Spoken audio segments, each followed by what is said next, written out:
ऋतुजा पालखे प्रकरणी हेरवाडमध्येही मूक मोर्चा, दोषींना तात्काळ अटक करा अन्यथा उग्र आंदोलनाचा इशारा। हुंड्यासाठी छळ करून विवाहितेला आत्महत्येस प्रवृत्त केल्याच्या आरोपाखाली दाखल झालेल्या ऋतुजा पालखे आत्महत्या प्रकरणामुळे हेरवाड गावात संतापाची तीव्र लाट उसळली।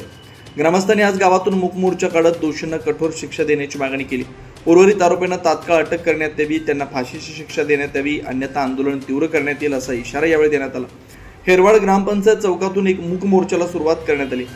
हातात फलक घेऊन महिलांसह युवक, ज्येष्ठ नागरिक आणि विविध सामाजिक संघटनांचे कार्यकर्ते मोठ्या संख्येने या मोर्चात सहभागी झाले होते। ऋतुजाला न्याय द्या, हुंडाबळी थांबवा, दोषींना तात्काळ अटक करा अशा घोषणा देत ग्रामस्थांनी निषेध व्यक्त केला। गावातील प्रमुख मार्गावरून मोर्चा काढण्यात आल्यानंतर पुन्हा ग्रामपंचायत कार्यालयासमोर या मोर्चाचं निषेध सभेत रूपांतर झालं।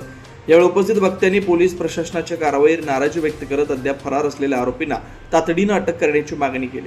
ऋतुजा पालखेला न्याय मिळालाच पाहिजे, या प्रकरणात कुणालाही पाठीशी घालण्याचा प्रयत्न झाल्यास ग्रामस्थ रस्त्यावर उतरल्याशिवाय राहणार नाहीत असा इशारा देण्यात आला।